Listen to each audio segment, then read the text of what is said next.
Hello everyone, आप सबका फिर से स्वागत है आपके अपने चैनल जिसका नाम है लेट्स नो इट। और आज हम उसी चैप्टर को फिर से कवर करेंगे जो हमने पिछली क्लास में छोड़ा था। जी हाँ, जिसका टाइटल है the fundamental unit of life, यानी कि जीवन की मौलिक इकाई कोशिका। और आज हम उसके बचे हुए टॉपिक्स को डिस्कस करेंगे। लास्ट टाइम पे हमने स्ट्रक्चर पे कंप्लीट किया था और स्ट्रक्चर में मैंने आपको लास्ट जो पॉइंट बताया था वो बताया था साइटोप्लाज्म के बारे में। और साइटोप्लाज्म में ये भी कहा था कि इसमें बहुत सारे ऑर्गेनल्स होते हैं। ऑर्गेनल्स का मतलब कोशिकाएं। तो आज हम उन्हीं सेल ऑर्गेनल्स को कवर करेंगे। One by one, without wasting our time, let's know it. सबसे पहले जो ऑर्गेनल्स का नाम है वो है आपका एंडोप्लाज्मिक रेक्टिकुलम, जिसको शॉर्ट फॉर्म में ER भी कहते हैं। ER यानी कि एंडोप्लाज्मिक रेक्टिकुलम, यानी कि अंतःद्रवी जलिका। हिंदी में नाम थोड़ा सा डिफ़िकल्ट है, इसीलिए इंग्लिश में याद रखो, ज़्यादा अच्छा रहेगा। मैं आपको उसकी एक इमेज नीचे ज़रूर दूंगा, आप उसको देखना। और अगर इसके हम शेप की बात करें तो इसका जो शेप होता है वो कुछ रेक्टेंगुलर बैग की तरह होता है। रेक्टेंगुलर का मतलब होता है आयताकार। आयताकार थैले की तरह होता है जो कि एक जाल सा बना हुआ होता है। और ये काफ़ी इम्पॉर्टेंट होता है। जितनी भी सेल्स के अंदर प्रोसेसिंग होती है, सिंथेसिस होता है, उसमें एंडोप्लाज्मिक रेक्टिकुलम जो होता है बहुत इम्पॉर्टेंट रोल प्ले करता है। और ये बेसिकली 2 टाइप्स का होता है, 2 तरह का। पहला होता है RER। अब RER का मतलब हो गया रफ, R से हो गया रफ एंडोप्लाज्मिक रेक्टिकुलम, यानी कि एक तरीके से खुरदरी अंतःद्रवी जलिका।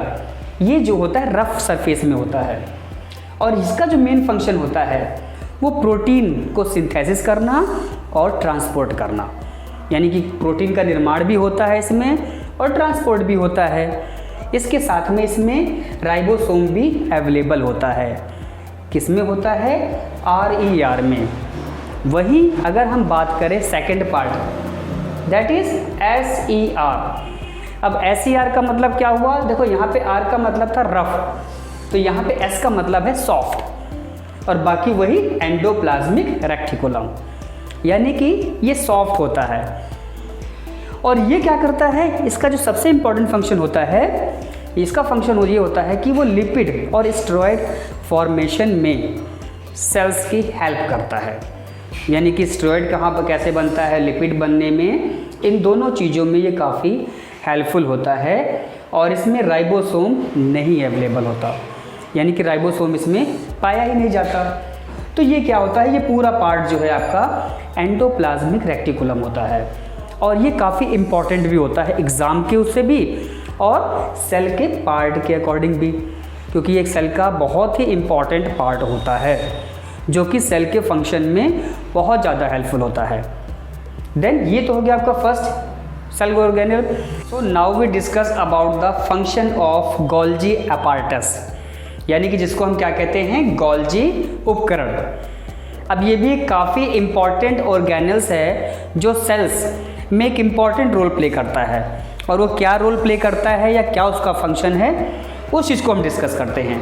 तो फर्स्ट कि ये जो है, जो भी हमने एंडोप्लाज्मिक रेक्टिकुलम को डिस्कस किया, उससे गोल्जी अपैरेटस भी कंबाइंड होता है, यानी कि अटैच्ड होता है, या फिर कहें तो जुड़ा हुआ होता है।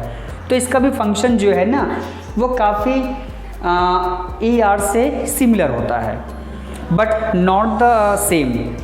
कैसे? सबसे पहले तो ये कंबाइंड होता है ER के साथ में। सेकेंड, ये ट्रांसपोर्ट और स्टोर करने में हेल्पफुल होता है प्रोटीन का सेल्स में। कैसे? क्योंकि जो भी प्रोटीन बनता है ER में, उस प्रोटीन को बेसिकली गोल्जी अपैरेटस में स्टोर किया जाता है और उसको पैक किया जाता है। और पैक करने के बाद जो भी ट्रांसपोर्टेशन होता है, यानी कि सेल्स के अदर पार्ट में जो प्रोटीन को सेंड किया जाता है या लिपिड को, उसको पैक करके ये अपने पास स्टोर करता है। और देन जो भी ट्रांसपोर्टेशन होता है उस ट्रांसपोर्टेशन को ये ईजिली करवाता है। ये है गोल्जी अपैरेटस का फंक्शन।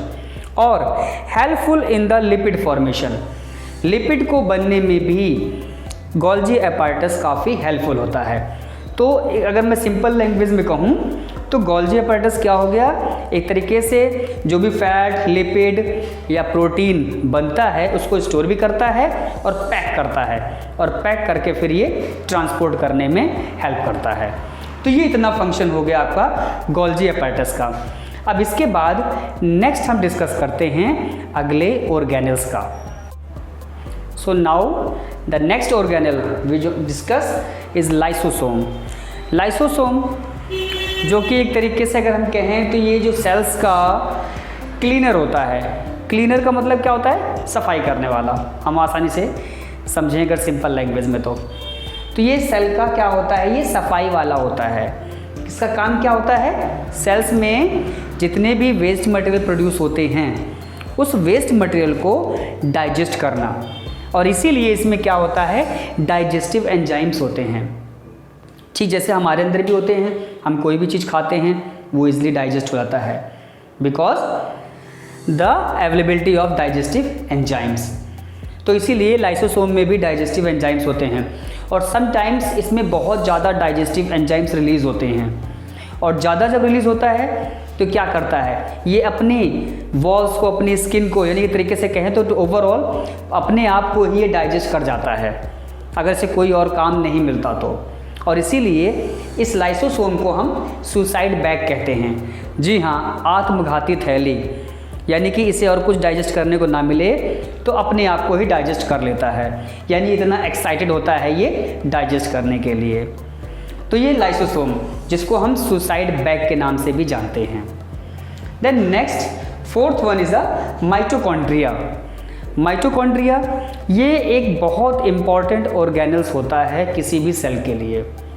मैं इसे बहुत इम्पॉर्टेंट क्यों कह रहा हूँ, क्योंकि किसी भी लिविंग ऑर्गेनिज्म को सर्वाइव करने के लिए एनर्जी की ज़रूरत होती है, और वो एनर्जी कहाँ से मिलती है, कैसे मिलती है, वो भी इम्पॉर्टेंट होता है। तो माइटोकॉन्ड्रिया क्या करता है, एनर्जी को स्टोर करके रखता है अपने अंदर इन the form of ATP. ATP means amino triphosphate. Amino triphosphate इस फॉर्म में जो है एनर्जी माइटोकॉन्ड्रिया के अंदर स्टोर रहती है। इसके साथ में जो इम्पॉर्टेंट थिंग्स है, डीएनए और राइबोसोम इस पार्ट में यानी कि माइटोकॉन्ड्रिया में अवेलेबल होता है। अब थोड़ा सा हम डीएनए का नाम अगर याद करें तो अभी थोड़ी देर पहले हमने उसको डिस्कस किया है। क्या आप गैस कर सकते हो कि हमने कहाँ डिस्कस किया है? जी हाँ, हमने डिस्कस किया था न्यूक्लियस में, क्योंकि न्यूक्लियस में भी डीएनए वर्ड आया था। और डीएनए क्या था? डीएनए था एक ऐसा सब्सटेंस जो पेरेंट सेल से इंफॉर्मेशन को उसके चाइल्ड सेल में ट्रांसफ़र करता है। मैंने एग्जांपल दिया था ना कि हमारी जो फेस होते हैं, जो बॉडी लैंग्वेज होती है, वो हमारे पेरेंट से मैच करता है, क्योंकि वो मैचिंग या इन्फॉर्मेशन डीएनए ही ट्रांसफ़र करता है। उसके साथ में राइबोसोम की बात करें, so what is the ribosome? Ribosome भी एक ऐसा सब्सटेंस होता है जो बेसिकली प्रोटीन के निर्माण में सेल की हेल्प करता है। ये क्या करता है, अमीनो एसिड से प्रोटीन बनाने में बहुत इम्पॉर्टेंट रोल प्ले करता है। तो इसलिए अब हम कहें कि जब इसमें राइबोसोम पाया जाता है माइटोकॉन्ड्रिया में, दैट्स मीन कि they produce their own protein. जब राइबोसोम है तो वो अपना प्रोटीन बनाता है, यानी माइटोकॉन्ड्रिया को जो भी प्रोटीन रिक्वायर्ड होता है वो ईजिली बना लेता है। और ये सब जो जितना भी मैंने बताया, ये सारा वर्क क्या है, एनर्जी बेस्ड है। और मैक्सिमम कभी भी जब सेल्स को एनर्जी की रिक्वायरमेंट होती है तो उस रिक्वायरमेंट को कौन फुलफिल करता है? Mitochondria. That is the reason we can say this is the power house of the cell, यानी कि माइटोकॉन्ड्रिया को power house of the cell भी कहा जाता है, यानी कोशिका का ऊर्जा गृह, जहाँ से पूरी सेल को एनर्जी सप्लाई होती है। और इसमें इम्पॉर्टेंट जो है वो इसका अपना डीएनए होता है। जी हाँ, माइटोकॉन्ड्रिया का अपना डीएनए होता है और ये power house of the cell होता है। तो ये दो चीज़ें खास कर याद रखना माइटोकॉन्ड्रिया के लिए। अभी तक हमने जितने भी पार्ट्स पढ़े सेल्स के, उसमें केवल 2 तक ही डीएनए अवेलेबल रहा, एक न्यूक्लियस और सेकंड वन माइटोकॉन्ड्रिया। क्या किसी और ऑर्गेनेल में अपना डीएनए होता है? लेट्स सी कि कहाँ पे हमें मिलता है या नहीं मिलता है। सो हम मूव करते हैं नेक्स्ट ऑर्गेनेल्स की तरफ। So next is plastid. जो नेक्स्ट ऑर्गेनेल है प्लास्टिड, प्लास्टिड के लिए मैं आपको पहले क्लैरिफाई कर दूं कि ये केवल प्लांट सेल में पाया जाता है। यस, क्यों पाया जाता है? Because it is the helpful for the process photosynthesis, क्योंकि ये फोटोसिंथेसिस के लिए हेल्प करता है सेल्स की। और फोटोसिंथेसिस केवल प्लांट्स करते हैं, एनिमल्स तो करते नहीं हैं, इसीलिए केवल प्लास्टिड जो होता है वो प्लांट सेल में पाया जाता है, नॉट इन एनिमल सेल। अब प्लास्टिड के बेसिकली 3 पार्ट्स होते हैं।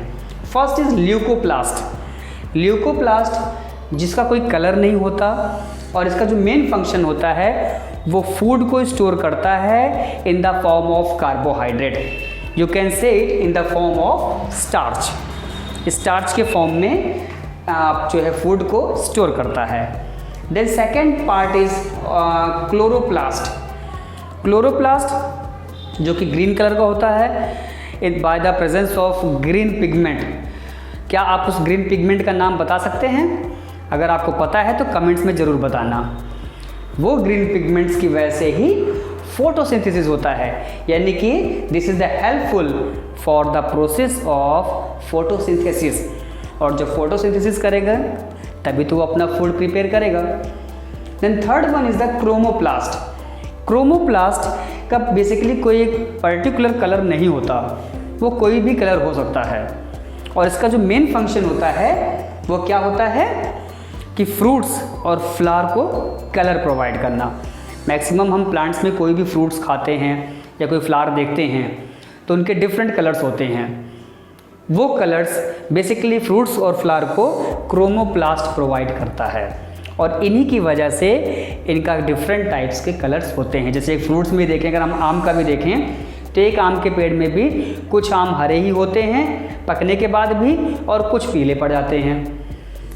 तो इस तरीके से सेम प्लांट्स में आपको ये कलर वेरिएशन मिलते हैं, उसका रीज़न होता है आपका chromoplast. So in short form में अगर हम कहें तो प्लास्टिड केवल प्लांट सेल में होता है और इसमें जो है क्लोरोफिल पाया जाता है और क्लोरोफिल की वजह से ही फोटोसिंथेसिस पॉसिबल है। So clear, I hope. Then next one is a ribosome. Ribosome के बारे में मैंने अभी थोड़ी देर पहले भी आपको बताया था कि राइबोसोम क्या होता है। ये भी एक ऐसा ऑर्गेनेल है जो कि एंडोप्लाज्मिक रेक्टिकुलम के साथ में अटैच होता है और ये आरएनए और प्रोटीन के फॉर्मेशन में, या हम कहें कि आरएनए और प्रोटीन के सिंथेसिस में सेल्स की हेल्प करता है। तो जहाँ पे राइबोसोम होगा समझ लेना कि वो अपना प्रोटीन स्वयं बना सकता है और इसके साथ साथ में कहाँ पे किसको कितनी न्यूट्रिशन की ज़रूरत है, किस ऑर्गेनल्स में कहाँ पर प्रोटीन पहुँचाना है, उन सब का जो है पूरा ऑपरेशन राइबोसोम के पास होता है। Then next is vacuoles. Vacuoles को हिंदी में कहते हैं रिक्तिका। रिक्तिका मीन्स खाली जगह। सो वैक्यूल्स क्या होता है? सेल्स का ऐसा पार्ट होता है जहाँ पे सेल्स में कई जगहों पे स्पेस होता है, यानी खाली जगह होती है। अब वो स्पेस कोई पर्टिकुलर शेप का नहीं होता, डिफरेंट शेप का हो सकता है। जैसे मैं अगर आपको इमेज में दिखाऊंगा तो कैसे वैक्यूल्स के जो शेप हैं वो डिफरेंट सेल में डिफरेंट टाइप्स के आपको मिलेंगे। अब ये वैक्यूल्स क्या करते हैं? बेसिकली इनको हम स्टोरेज बबल्स भी कहते हैं। अब यहाँ पे वर्ड क्या आया? स्टोरेज। तो स्टोरेज का मतलब क्या होता है? किसी चीज़ को स्टोर करना, यानी कि इकट्ठा करना। So yes, it is helpful to store food for the cell. कोशिका को जो भी भोजन चाहिए होता है वो भोजन सारा जो है वैक्यूल्स में इकट्ठा होता है और ये वैक्यूल्स प्लांट सेल में भी होता है और एनिमल सेल में भी। बट एक डिफरेंट होता है कि प्लांट सेल के जो वैक्यूल्स होते हैं ना बहुत बड़े होते हैं comparing to animal cell. Animal cell के कंपेयरिंग में प्लांट सेल के वैक्यूल्स बहुत बड़े होते हैं और वो काफ़ी फूड को स्टोर करते हैं।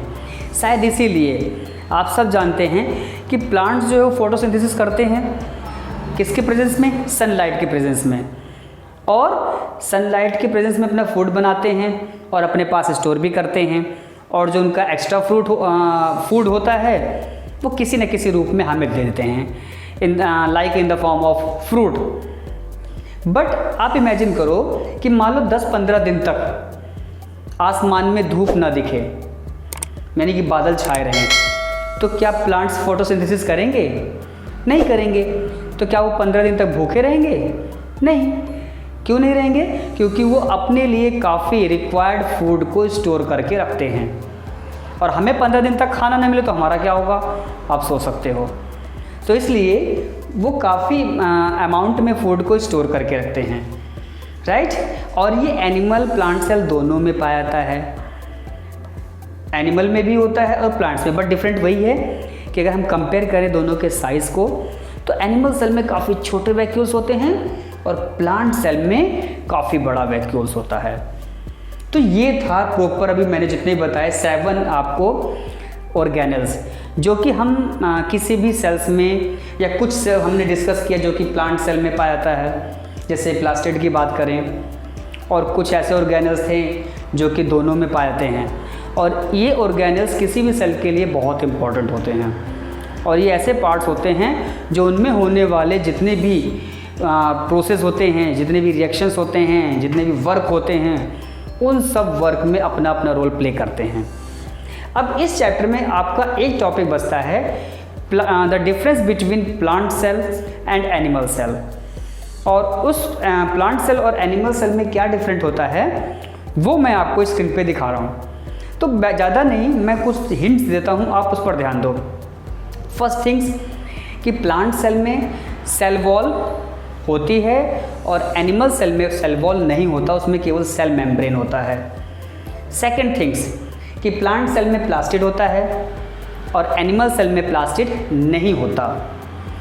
थर्ड डिफरेंस कि प्लांट सेल में वैक्यूल्स बड़े होते हैं और एनिमल सेल में वैक्यूल्स छोटे होते हैं, कंपेयरिंग टू प्लांट सेल, तो बहुत छोटे होते हैं। इसके अलावा साइटोप्लाज्म को हम कह सकते हैं कि साइटोप्लाज्म दैट्स मीन कि एक तरीके से कोशिका द्रव्य होता है, वो प्लांट सेल में ज़्यादा पाया जाता है कंपेयरिंग टू एनिमल सेल। तो ये डिफरेंस, मेन डिफरेंस हैं। आप इन डिफरेंस को ज़रूर रिवाइज करना। इसके साथ में प्लांट सेल और एनिमल सेल का डायग्राम जो कि बहुत इंपॉर्टेंट होता है, उन दोनों के अलग अलग डायग्राम मैं आपको स्क्रीन पर शो कर रहा हूँ, आप उसको देखना और इनको बनाने की प्रैक्टिस करना। सो उम्मीद है आपको वीडियो पसंद आया होगा। मैंने आज चैप्टर में जो भी कवरअप किया वो आपको अच्छे समझ में आया होगा, और समझ में आया है, वीडियो पसंद आया है तो वीडियो को लाइक और शेयर ज़रूर करना। और पहली बार अगर आप अपने इस चैनल पे आए हैं, जी हाँ, ये आपका अपना चैनल है, मेरा नहीं, तो इस चैनल को सब्सक्राइब ज़रूर करें और बेल आइकन को प्रेस करना, जिससे कि जैसे ही मैं नेक्स्ट वीडियो डालूँ उसका नोटिफिकेशन आपको सबसे पहले मिले। So thank you so much.